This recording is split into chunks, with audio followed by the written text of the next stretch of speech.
भी नाज़रीन, आप लोग देख रहे हैं प्रोग्राम पॉलिटिकल टॉक और मैं आपका मेज़बान रेहान खान खरल। उम्मीद करता हूँ आप लोग जहाँ भी होंगे खुश खैर आफियत से होंगे। नाज़रीन, आज फिर कौमी असम्बली का एक और तारीखी दिन। कौमी असम्बली में आज पाकिस्तान मुस्लिम लीग नून के सीनियर रहनुमा अयाज सादिक स्पीकर कौमी असम्बली मुंतखब हुए। मुंतखब होते हुए अयाज सादिक का कहना था कि मैं कोशिश करूंगा कि इस ऐवान को अच्छी तरीके लेके चल सकूं और मैं अपोजिशन और हुकूमत को एक ही आंख से देखूं। उनका कहना था कि मैं कोशिश करूंगा कि मैं एक अच्छी तरीके से इसको रन करूं और मेरे खिलाफ कोई भी आवाज ना या अल्फाज ना उठा सके। जिस तरह कि उन्होंने बताया कि पिछले टेन्योर के अंदर मैंने अपनी 2 दफा की जो पिछले मुद्दत थी उस तरह मैंने कौमी असम्बली का इजलास रन किया था। इसी मौका पर जो उनके मद्दे मुकाबिल रहनुमा थे आमिर डोगर साहब, उनका ताल्लुक पाकिस्तान तहरीक इंसाफ से इस टाइम तो तहरीक इंसाफ के हमायत याफ्ता और सुन्नी इत्तेहाद काउंसिल के वो रुकन और इस टाइम उनकी पार्टी की तरफ से इलेक्शन लड़ रहे थे स्पीकर कौमी असम्बली का। और इसके बाद उनका ये कहना था कि जी ये आपने एक 199 वोट लिए और मैंने 90 वोट लिए, तो इसकी वजह यही है कि ये इलेक्शन धांधली जिदा है। और उन्होंने गुफ्तगू करते हुए ये भी कहा कि ये जो इलेक्शन है, इस इलेक्शन की बेसिक जो थी, अगर फॉर्म 45 के हवाले से ये पूरा इलेक्शन करवाया जाता तो आज उन्होंने कहा इस असम्बली के अंदर जनाब स्पीकर आज मेरे 225 अरकान होते और पाकिस्तान मुस्लिम लीग नून की तादाद अपना उन्होंने कहा कि 17 सीटों की थी। इसी मौके पर अयाज सादिक साहब ने अपना बाकी अरकान की भी राय ली। इसके ऊपर अशरफ जई साहब का कुछ और कहना था। उन्होंने कहा कि आज आप कानून पास करें जिसके अंदर आप कहें कि पाकिस्तान की स्टैब्लिशमेंट का पाकिस्तान की सियासत से कोई ताल्लुक नहीं है। यह भी एक बड़ा सवाल था। और दूसरी तरफ देखें तो केपी असम्बली में आज केपी असम्बली में अली अमीन गंडापुर वहां के सीएम मुंतखब हुए और अली अमीन गंडापुर साहब का ये कहना था कि अगर 7 दिन के अंदर आप केसेस को चेक कर ले, 7 दिन के अंदर अगर FIR जो कि झूठी FIR तहरीक इंसाफ के वर्कर्स के ऊपर हुई हैं, अगर वो खारिज ना हुई तो मैं फिर 7 दिन के बाद आप लोगों के खिलाफ कार्रवाई करूंगा, मैं एहतसाब करूंगा। ये एक उनकी एक अजीब बात थी जो उन्होंने आज असेंबली के इजलास में मुंतखब होते ही की। देखते हैं, इस पे हम नजर डालते हैं कि आगे क्या होता है। मेरे साथ टेलीफोन लाइन पर ज्वाइन करेंगे जुल्फकार राहत साहब। आप सीनियर एंकर पर्सन है, तजिया कार है, हम इनकी राय लेंगे। अच्छा जुल्फकार राहत साहब। जी जी जुल्फकार राहत साहब, आज जिस तरह हमने देखा कि असेंबली का इजलास हुआ और इजलास के बाद देखते रहे कि इजलास के अंदर शोर शराबा चलता रहा, आगे जिस तरह आज इजलास इन्होंने शोर शराबे के अंदर चलाया, आपको क्या लगता है कि अगली जो कानून साजी होगी वो भी इस तरीके सारा टेन्योर शोर शराबे में गुजरेगा? देखिए जी, जिस तरह का स्प्लिट मैंडेट आया है और जिस तरह की सियासत के अंदर शिद्दत और हिद्दत है, ये मुझे लगता है कि ऐसे ही चलेगा। बस ये यूं कहिए कि ये सिस्टम मुझे चलता हुआ नजर नहीं आ रहा। वजह यह है कि ये कैसा इलेक्शन था कि जिस इलेक्शन के होने से पहले लोगों को रिजल्ट्स का इल्म था जी। और पूरी दुनिया में ये बातें हो रही थी कौन जीतेगा कौन हारेगा जी। तो इसको पीटीआई के पास एक बड़ा स्ट्रॉन्ग प्लेनिया है जिसको लेके वो चलेंगे। आपको याद होगा कि जनरल पीटीआई ने 4 हलकों को खुलवाने के नाम पे 126 दिन का धरना दिया था जी। और अब तो हर हलके के अंदर इश्यूज हैं और वो क्लेम कर रहे हैं कि 225 सीटों से ज्यादा सीटें, कल 180 कहते रहे तो 190 तक पहुंच गए। अब वो कहते हैं कि फॉर्म 45 के मुताबिक 225 सीटें उनकी है। अगर ये दावा इसी तरह वो करते रहे और ये शोर शराबा इसी तरह चलता रहा तो उसमें आपके बजट में भी इश्यूज होंगे, आपकी असेंबली की कार्रवाई को चलाने में भी इश्यूज होंगे, गवर्नेंस के मामले में भी होंगे, सड़कों पे भी होंगे, पार्लियामेंट में भी होंगे। ये चीजें साथ साथ चलती रहेंगी।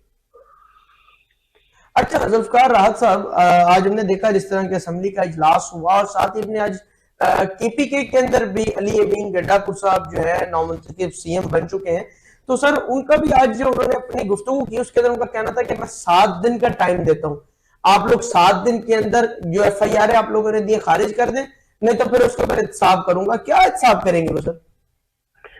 तो देखिए, वो उन्होंने as a chief executive KP के अपनी फोर्सेस को कहा है जो KP के पुलिस है जिसने FIR दी है, जाहिर है वो उसके अंडर है और वो समझते हैं कि उनके खिलाफ जो FIR हुई है वो गलत है और वो सूबे का जो चीफ एग्जीक्यूटिव है वो किसी को अल्टीमेटम तो दे सकता है और कह सकता है कि अगर कोई एफआईआर गलत हुई है तो उसको खारिज होना चाहिए, और अगर वाकई कोई पोलिटिकल कारकुनों के खिलाफ कोई गलत हुई है तो वो खारिज होनी चाहिए और वो नहीं रहनी चाहिए, और अगर सही है तो उसको आगे प्रोसीड होना चाहिए। तो मेरा ख्याल है कि उसने चीफ एग्जीक्यूटिव, सूबे का चीफ एग्जीक्यूटिव के तौर पे ये ऑर्डर दिया है। पूरे पाकिस्तान की फोर्सेस को तो ऑर्डर नहीं दे सकता, पंजाब पुलिस को वो नहीं कह सकता, वो केपीके की हद तक उन्होंने जरा बड़क मारी है, लेकिन आगे देखें कि इसका रिजल्ट क्या आता है। अच्छा सर, जुल्फिकार राज साहब, आप ये जिस तरह की अब हुकूमत तश्कील दी जा रही है, आप इसको किस तरह देखते हैं और आप क्या समझते हैं कि ये क्या जो अभी हुकूमत बन रही है ये क्या 5 साल पूरे कर सकेगी? मुश्किल है जी, जिस तरह का मैंडेट मिला है और जिस तरह जोड़ जोड़े जा रहे हैं और जिस तरह इत्तेहाद बन रहे हैं और टूट रहे हैं और जिस तरह ये एक स्प्लिट मैंडेट है और हंग पार्लियामेंट है, ये मुझे आगे कोई ज्यादा चलती हुई नजर नहीं आती। और दूसरी सबसे बड़ी बात यह है कि ये जो प्राइम मिनिस्टर का अहदा होता है ये मॉरलिटी के ऊपर खड़ा होता है। तो मौजूदा जो इलेक्शन है, जो रिगिंग का शोर है, जो अमेरिका के अंदर बातें हो रही है, जो दुनिया के बाकी ममालिक में हो रही है और इंटरनेशनल मीडिया बात कर रहा है और पीटी भरपूर इस पे कंपेन चला रही है, तो इसमें सबसे बड़ा इशू हमारे लिए ये है कि हमारा प्राइम मिनिस्टर जब इस असेंबली से इलेक्ट होगा और पूरी दुनिया में जाएगा तो वो कौन सी मॉरल लेके जाएगा और दुनिया कितनी को रिस्पेक्ट करेगी और कितना संजीदा लेगी। तो ये हमारे लिए एक बहुत बड़ा चैलेंज है पाकिस्तान का, क्योंकि माशी तौर पे बहुत बुरी हालत है और कोई भी इलेक्शन जो होता है उसका टारगेट अल्टीमेटली 2 चीजें होती है। एक ये होती है कि इलेक्शन के बाद पॉलिटिकल इस्तेहकाम आएगा, दूसरी ये होती है कि माशी इस्तेहकाम आएगा।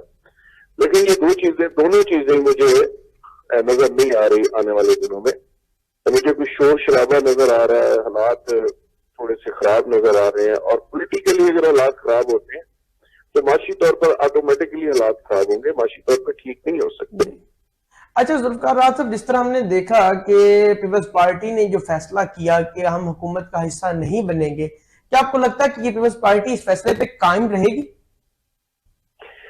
मेरा ख्याल है कि पीपल्स पार्टी देखेगी, उन्होंने एक पॉलिटिकल फैसला किया है, वो 2-4 महीने देखेगी। अगर गवर्नमेंट चल पड़ी, बाहर से पैसे वैसे मिल गए, जो कमिटमेंट हुई हुई है, और इस गवर्नमेंट को बाहर की हुकूमतों ने तस्लीम कर लिया और लेजिटिमेट इसको एक हैसियत हासिल हो गई, तो फिर वो सिस्टम का हिस्सा बन जाएंगे। वरना वो जाहिर है वो गालियां उसमें शेयरिंग नहीं करना चाहते, रिस्पॉन्सिबिलिटी में शेयरिंग नहीं करना चाहते। वो समझ रहे हैं कि पब्लिक का सेंटीमेंट बहुत हाई है और आवाम समझती है कि महंगाई बहुत ज्यादा है और माशी सूरत हाल बहुत खराब है। तो इन हालात के अंदर पीपल्स पार्टी ने एक समझदारी का फैसला किया है, वो 4-6 महीने देखेंगे। अगर हालात ठीक हुए तो वो रोजगार पे ले लेंगे, ना ठीक हुए तो वो साइड पे रहेंगे और अगले इलेक्शन में पीटीआई के साथ साथ वो भी नून लीग को तनकीद का निशाना बना रहे होंगे। अच्छा जुल्फिकार राज साहब, आप ये जो हुकूमत, जिस तरह की हमने देखा कि पंजाब के अंदर मरियम नवाज साहिबा ने इस तरह की हुकूमत संभाल ली है, आप कुछ समझते हैं कि कोई अवाम को थोड़ा बहुत भी रिलीफ इस हुकूमत से मिलेगा?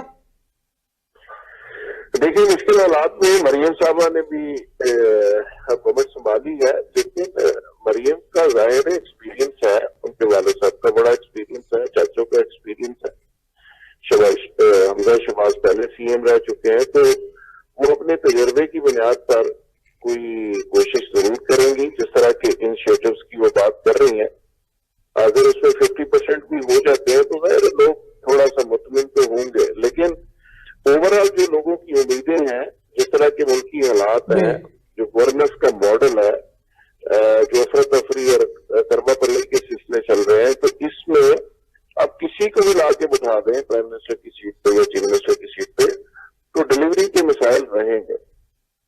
अच्छा जुल्फिकार साहब, आपसे आखिरी सवाल करने जा रहा हूँ सर, ये जो अब मामला तहरीक इंसाफ ने करप्शन, ये जो अपना, एक तो उन्होंने जो मामला चल रहे हैं रिजर्व सीटों का, और दूसरा सर जुल्फिकार साहब, ये जो फॉर्म 45 की जो कहानी है, और जो पाकिस्तान तहरीक इंसाफ तकरीबन इलेक्शन को अब 21 दिन से ज्यादा हो चुके हैं और अभी तक वही फॉर्म 45 के कहानी चल रही है। आप इसको क्या देखते हैं कि फॉर्म 45 की जो बातें हैं, ये जो इल्जाम तहरीक इंसाफ लगा रही है, ये हुकूमत को उसमें बेहतरी लाएगी या कोई उसमें कोई इनको ऑब्लाइज किया जाएगा?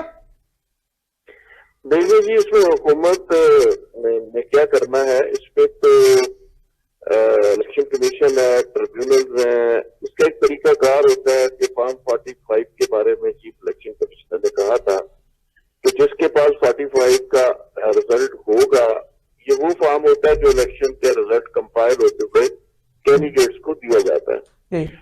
तो उसने कहा कि जिसके पास वो होगा उसका हल्का और उसका रिजल्ट और उसकी सीट महफूज होगी। तो लोगों ने फॉर्म 45 में पैसे दे के भी दिया, रिश्वतें भी दी, और उसकी बेस के ऊपर वो समझने लगे कि हमारी सीटें महफूज है, लेकिन उसके बाद उनको नहीं पता था कि फॉर्म 47 भी आना है। तो उसमें चीजें बहुत सारी उनकी तोक़ुआत के बरक्स आई, जिसका नतीजा अब ये है कि ये ट्रिब्यूनल में जाएगा, इलेक्शन कमीशन में अपील जाएगी, अदालतों में मामला जाएगा। तो ये 5 साल 4 साल जब तक गवर्नमेंट रहती है, ये चीजें साथ साथ चलती रहती हैं। कभी कुछ सीट वापस हो जाएगी, कभी कुछ सीट दोबारा उधर आ जाएगी। तो ये हर इलेक्शन के बाद ये इस तरह का एक सिलसिला चलता रहता है। तो मेरा ख्याल है कि इस दफा भी इसी तरह का सिलसिला चलेगा। और जुल्फिकार साहब बहुत जो रिजर्व सीट का ये सुन्नी इत्तेहाद कौंसिल मुतालबा कर रही है, जिसके ऊपर इलेक्शन कमीशन ने फैसला महफूज कर लिया है, आप क्या समझते हैं कि इसके ऊपर क्या होगा? मेरा ख्याल है कि ये एक टेक्निकल इशू है। इसका इलेक्शन कमीशन का इसमें बड़ा वाज़ेह मौक़िफ़ है। वो ये कहते हैं कि सुन्नी इत्तेहाद ने चूंकि पहले प्रायोरिटी लिस्ट नहीं दी थी, और किसी भी जमात को इलेक्शन लड़ने से पहले साथ प्रायोरिटी लिस्ट देनी होती है अपने स्पेशल मेंबर्स के लिए, मखसूस नशिस्तों के लिए, और जो